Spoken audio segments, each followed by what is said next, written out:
Hello students, welcome to our channel pioneer education academy. आज हम शब्द के दूसरे भेद को पढ़ेंगे जो है उत्पत्ति के आधार पे।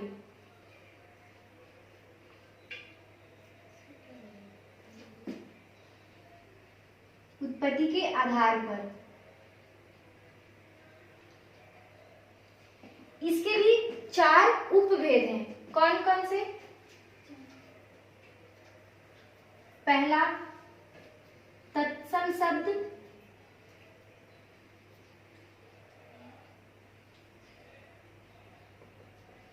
दूसरा तद्भव शब्द,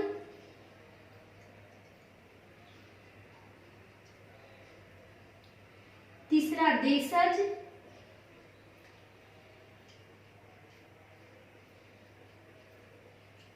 और चौथा हमारा है विदेशी शब्द। उत्पत्ति के आधार पर शब्द को 4 भेद में बांटा गया। आइए एक एक करके हम चारों के बारे में समझेंगे कि ये है क्या। सबसे पहले हम लोग पढ़ेंगे तत्सम शब्द। तत्सम शब्द क्या है? तत्सम जो बने हैं वो तत् प्लस सम से बना है, जिसमें तत् का अर्थ होता है उसके और सम का अर्थ होता है समान, उसके समान।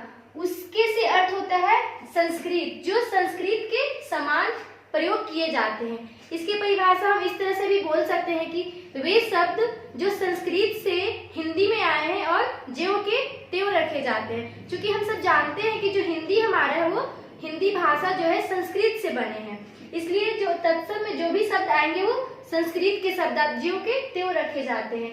जैसे संस्कृत के शब्द हैं अच्छी, दूसरा है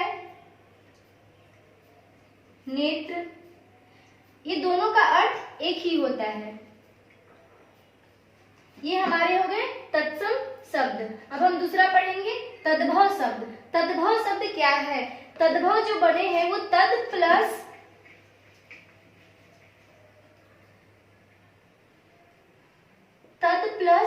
भव को मिलकर बना है तद्भव। इसका अर्थ होता है उससे, तद का अर्थ होता है उससे और भव का अर्थ होता है समान, अर्थात भव का अर्थ होता है उत्पन्न।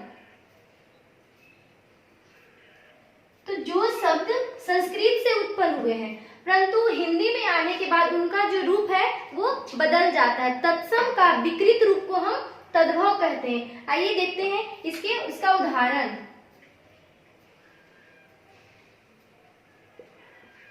तद्भव का जैसे ग्राम। ग्राम जो हमारा है वो तत्सम शब्द है, लेकिन जब इसे हम तद्भव में करते हैं तो इसका रूप बदल जाता है। तद्भव में होता है गांव। उसी प्रकार अग्नि, ये तत्सम शब्द है, जब हम इसे तद्भव में बदलते हैं तो ये हो जाता है आग। उसी प्रकार से चंद्रमा, जब इसको तद्भव में बदलते हैं तो इसका अर्थ हो जाता है चांद। ये हमारे हो गए तद्भव शब्द। अब हम पढ़ेंगे उत्पत्ति के आधार के तीसरे भेद को जो है देशज शब्द। इसे देशी शब्द भी कहा जाता है। तो वे शब्द जो हमारे देश के विभिन्न क्षेत्रों की बोलियां से ली गई है, जिसे हम देशज या देशी शब्द कहते हैं। कौन कौन से देशी शब्द हमारे कौन कौन से होंगे? जैसे कि लोटा, ये जो हमारा शब्द है वो देशी शब्द है। दूसरा खटिया, देशी शब्द है। तीसरा पगड़ी, ये हमारे देशी शब्द है जो देश के विभिन्न क्षेत्रों के बोलियों से ली गई है, जिसे हम देशज शब्द कहते हैं। अब चौथा हमारा है विदेशी शब्द। विदेशी कहने से ही अर्थ निकलता है कि इसमें जो भी शब्द आए होंगे वो विदेश के आए होंगे। कौन कौन से? वे, आइए इसका परिभाषा समझते हैं कि वे शब्द जो विदेश से हमारे हिंदी में आए हैं, जिसे हम विदेशी शब्द कहते हैं। विदेशी शब्द कौन कौन से हैं, कैसे होंगे? जैसे चाय, ये हमारा विदेशी शब्द है, लेकिन इसका हम प्रयोग हिंदी के भाषा में करते हैं। दूसरा चार्ट, ऑपरेशन,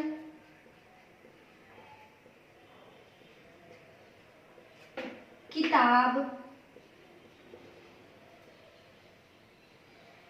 असर, ये सब हमारे देसी शब्द हैं जो हिंदी की भाषा में लिए गए। तो ये हम लोग समझे उत्पत्ति के आधार पे शब्द के 4 भेद को। आइए अब हम शब्द के आधार पे तीसरे भेद को पढ़ेंगे। क्या है?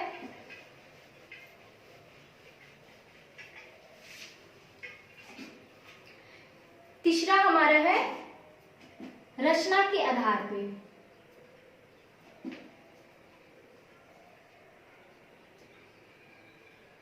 रचना के आधार पर, रचना के आधार पे शब्द को 3 भागों में बांटा गया है। कौन कौन से? पहला है रूढ़ शब्द,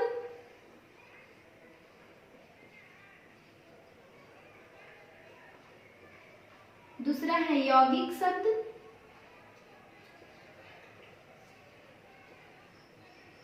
और तीसरा है यौगरूढ़ शब्द।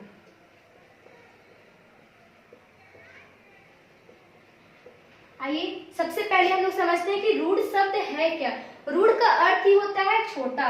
तो वे शब्द जिसके सार्थक खंड नहीं किए जा सकते, ये शब्द बहुत छोटे होते हैं और अपने आप में ही पूर्ण होते हैं। जैसे एग्जाम्पल के लिए ले लें तोता, ये जो शब्द है अपने आप में ही पूर्ण है, इनके खंड हम नहीं करेंगे, क्योंकि जब भी खंड किया जाएगा तो इसका कोई भी अर्थ नहीं निकलता।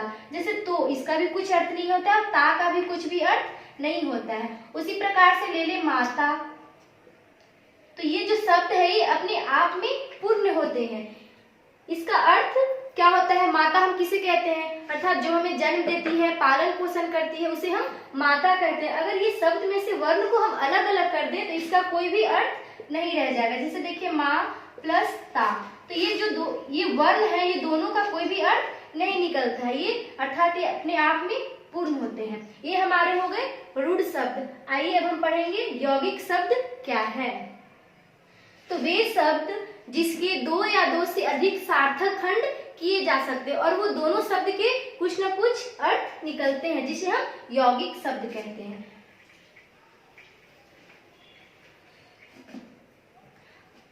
जैसे विद्या प्लस आलय,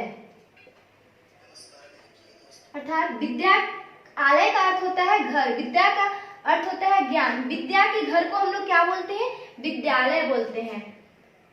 उसी प्रकार है हमारा पाठ जोड़ शाला, पाठशाला। अब दूसरा हमारा है उदाहरण तीसरा, हिम जोड़ आलय, इसे क्या बनेगा? हिमालय, जिसका अर्थ होता है, ये सब हिम का अर्थ होता है बर्फ और आलय का अर्थ होता है घर, अर्थात बर्फ के घर को हम हिमालय कहते हैं। तो यहाँ पे हम उदाहरण से समझ रहे हैं कि जब भी हम वर्ण को अलग अलग शब्द को किए हैं तो ये दोनों का कुछ न कुछ अर्थ निकल रहा है, जिसे हम यौगिक शब्द कहते हैं। अब हम पढ़ेंगे यौगरूढ़ शब्द। यौगरूढ़ शब्द क्या है?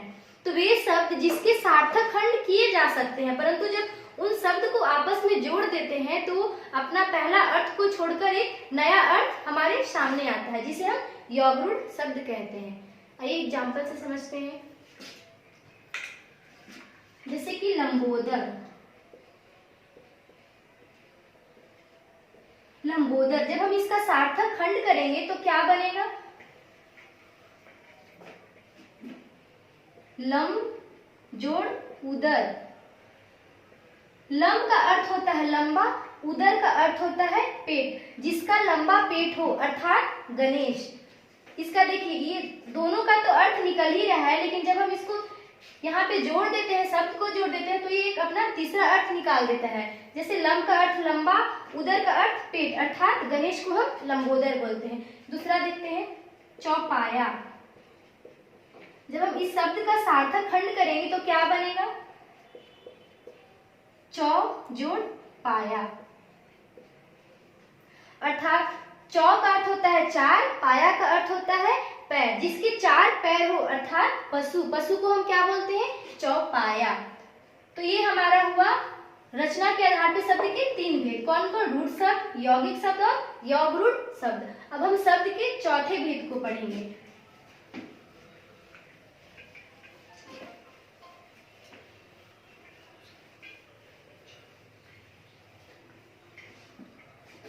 शब्द का चौथा भेद है प्रयोग के आधार पे।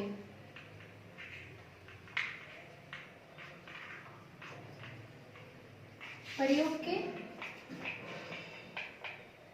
आधार पर, प्रयोग के आधार पे शब्द को 2 भागों में बांटा गया है। पहला है विकारी शब्द, पहला विकारी शब्द और दूसरा अविकारी शब्द। सबसे पहले हम लोग समझेंगे कि विकारी शब्द है क्या। तो वे शब्द जिसके उच्चारण करने में लिंग, वचन, पुरुष, कारक इसमें कुछ विकार उत्पन्न होते हैं, जिसे हम विकारी शब्द कहते हैं। विकारी शब्द चार होते हैं, कौन कौन से?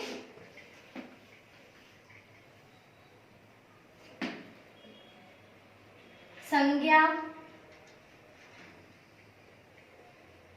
सर्वनाम,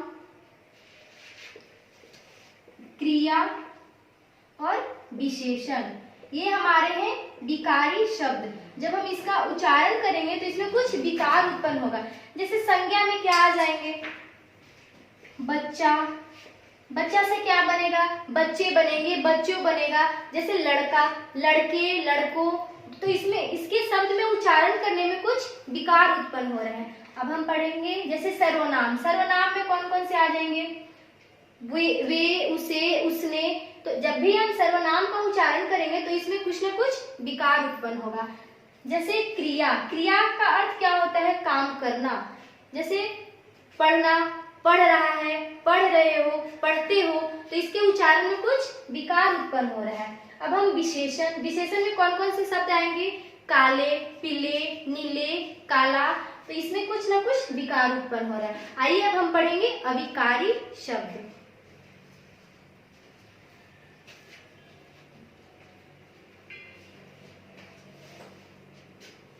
तो जिस शब्द के उच्चारण करने में शब्द में कोई परिवर्तन नहीं होता है, अर्थात कोई विकार उत्पन्न नहीं होता है, जिसे हम अविकारी शब्द कहते हैं। अविकारी शब्द 4 प्रकार के होते हैं।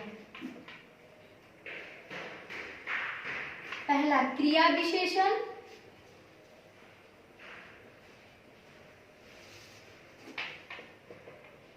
दूसरा संबंध बोधक,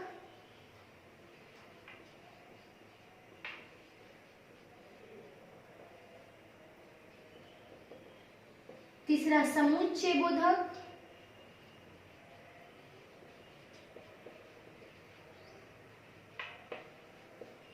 और चौथा है हमारे विस्मयादि बोधक।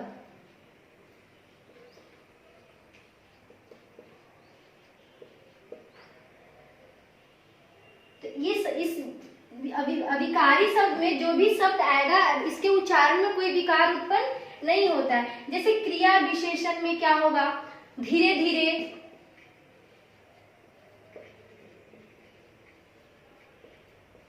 धीरे धीरे, जल्दी जल्दी, ये सब क्या होंगे? क्रिया विशेषण। अब संबंध बोधक, इसमें कौन कौन से शब्द आएंगे?